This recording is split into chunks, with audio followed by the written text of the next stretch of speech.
And so tell us a little bit. Give us a quick synopsis. What the book's all about. So this one is a historical fiction, and it deals with a lieutenant at the end of World War One. And basically, he's involved in a battle. He loses consciousness. He wakes up. He's buried alive.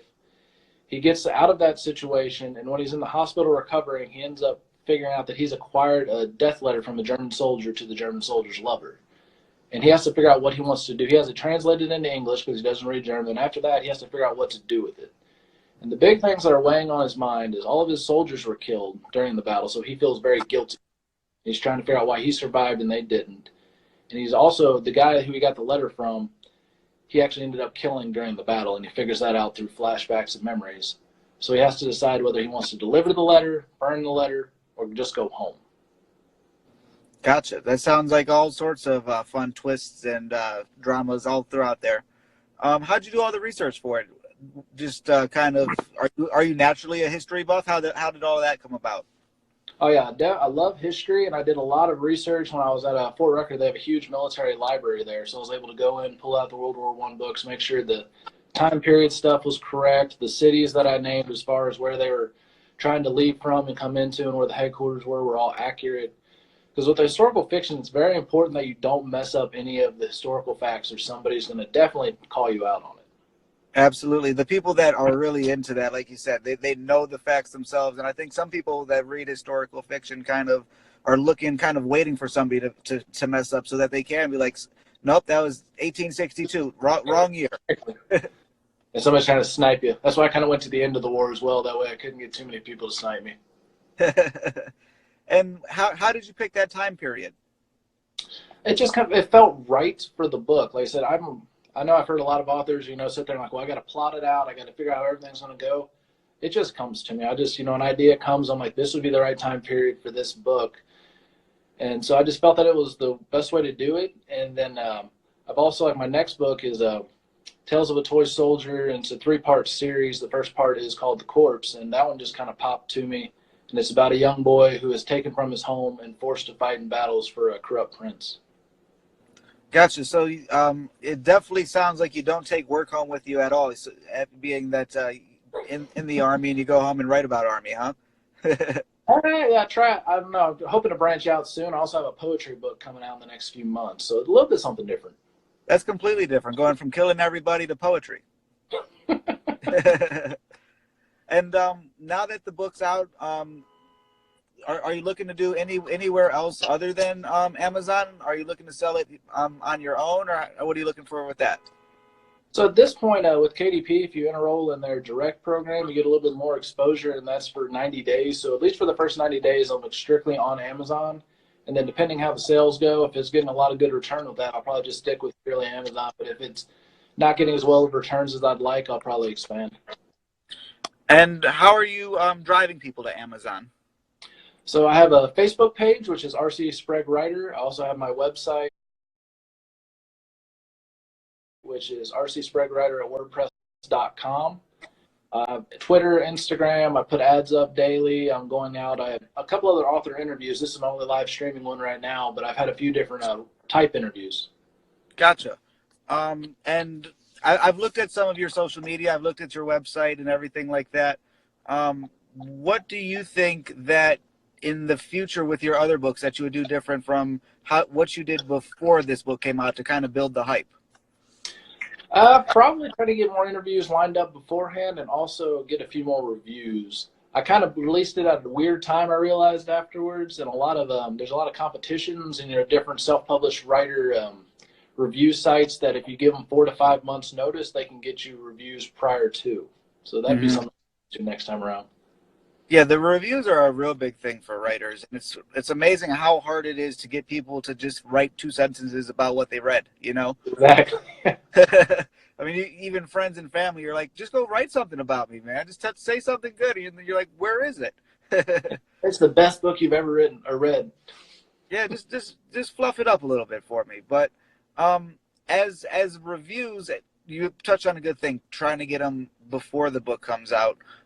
What are you doing as far as like call to actions to try to say, hey, go review it? Are you doing anything specifically to get like the people's focus on reviews more so than reading and just passing it along?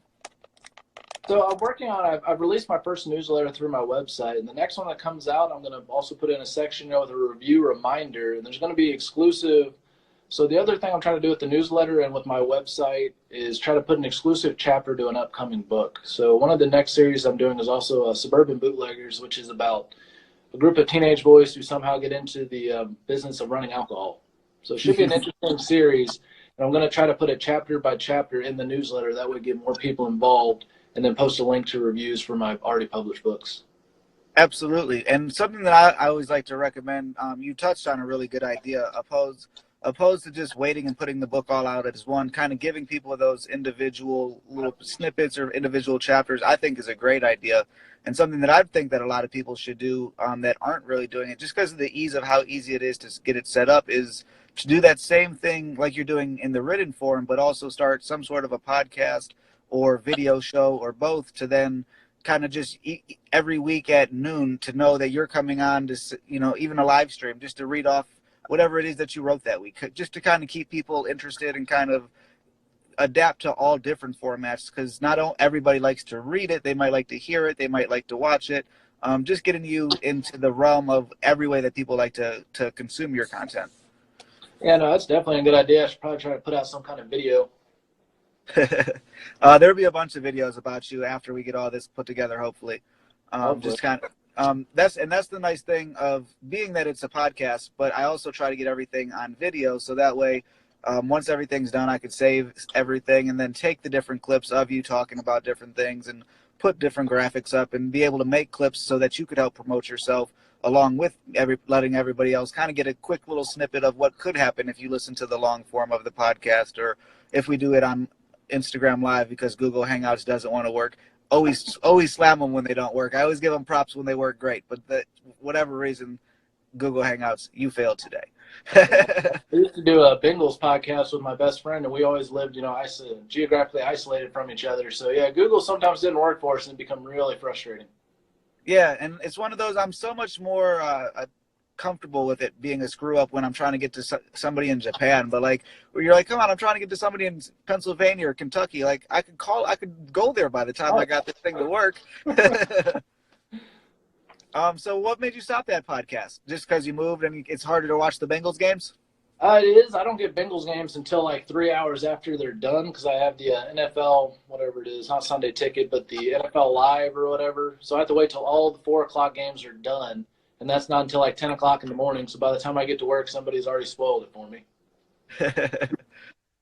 That's kind of the same too. I mean, there's one of those, we had the conversation earlier through the messages of the difference of this is your Friday and my Thursday. That's the crazy thing about the time changes of, like, you think you got the time schedule down and you're like, oh, wait a minute, that's a whole different day. When we first moved here, I tried to call back and just call my parents. I ended up calling them when it was 2 o'clock in the morning their time. I was like, oh, that's totally wrong. Yeah, I thought it was hard enough when my family moved out to Seattle, which is like a 3-hour difference, to go all the way out to Japan and get we're 6 or 8 hours or whatever craziness. Yeah, it's 13 right now. 13 hours? That's ridiculous. Yeah, the craziest thing that's happened to me with all my travels. So I was going to Hawaii for a conference, and I flew from Japan to Guam on a Sunday night, and it went into Monday. I didn't catch the flight out of Guam until 6 a.m. on Monday. Flew back to Hawaii and got there at 6 o'clock in the evening time on Sunday. So I literally flew back in time. You're not only a breakdancing helicopter pilot, but also a time traveler and Exactly. a writer. Is that how you're getting?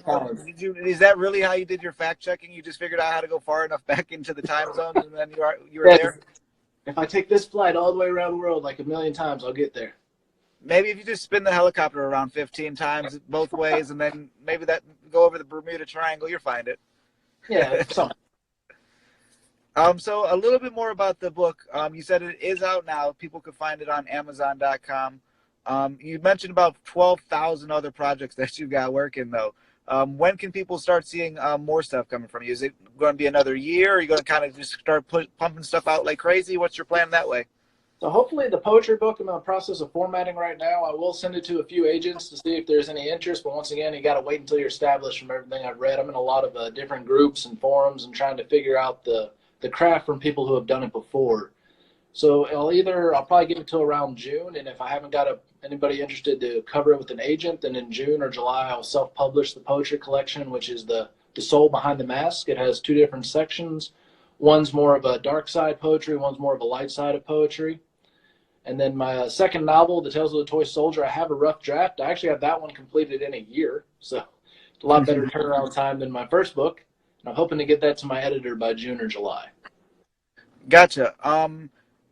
With all those things, what makes you really want the publisher? It sounds like you know that you need to have a base before you get to the publisher, but in my head, if you do all that work to build the base, you don't really need the publisher at that point.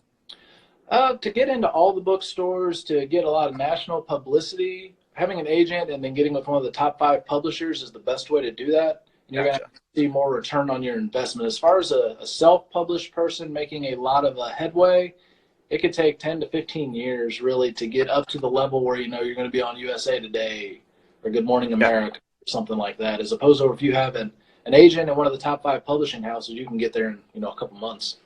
Gotcha. So you're giving up a little bit of control, but you're also gaining quite a bit of time going that route. Exactly. And you still own the copyrights to it. Gotcha. And what part of the big publisher do you think that you could kind of do yourself until you get one? So like I said, the editing is really easy. You just hire a freelance editor and pay them. Marketing is the biggest thing you need them for, because as you've seen on Facebook, Twitter, all the different social medias, there's probably a million authors out there trying to push their product. Right. And people, if you get it pushed by a big name company, then people automatically go, oh, it's more legitimate. Mm-hmm. And I think for the small name people, though, that are like yourself, that are still trying to separate themselves from those million people, I think the biggest thing that a lot of authors on Instagram or Facebook, especially in the groups that I've kind of peered into, it's the thing that they're doing is they're trying to sell a book, which is not actually what you're doing. You're trying to sell your personality, your story, and you have to make that personal connection with people, opposed to just buy my book. Because like you said, there's a million people with a book to buy, but why should we buy your book? And I think that's where you have a big up on a lot of people, is your backstory is so well-rounded and diverse that it's one of those, like, opposed to if I were to write a historical fiction, you're like, oh, well, that's just a nerd that really likes to watch war movies and he put the book together. But like, to know that it's put together by a guy that's flying helicopters and out doing things like that, I think if you could really stress that in your public persona, I think that would really step up.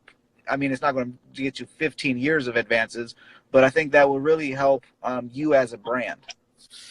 That's definitely a great idea, and I've been trying to do that more. I just released a piece on my website. It's a peek into my passion about baseball and how baseball and writing are connected and how that's important in my life. And, just trying to give a little bit more of myself to the readers to try to draw them into, like we had talked about through the text before, who I am as an author as opposed to just the product. Absolutely. And like you said, and it's the nice thing about being an author is you're running off of a name opposed to a business that's, stuck to, if you're Starbucks coffee, you have to stick with coffee. But being an author, a writer, they know that you're creative. So you're, like you said, you're able to go write about baseball. You can write about war and kind of show yourself as a all-around person and come out with a poetry book or things like that. Maybe do we have a parenting book in there coming too with all those girls? Oh, goodness. Maybe at some point. Probably the strangest project I guess it's not really. I do write songs on the side as well. For country music. I'm still trying to find somebody to pick those up. It's also a very difficult industry to get into, especially since I don't play an instrument. I just write lyrics. But that's probably the most random project. But maybe a parenting book at some point in the future. I'd see if my wife would have a lot of good input on that too. maybe a joint venture in the future for you too. Yeah, possibly. Just sit down at the dinner table, laptop, and just put it all together.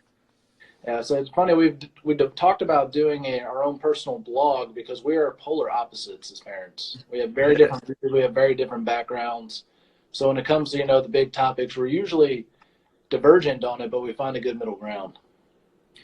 Gotcha. I mean, and I think that's kind of how you make a good, well-rounded a kid and a adult in the future. If you show them one side and the other side, they find their own middle, right? I hope so. Yeah, that's what we keep banking on.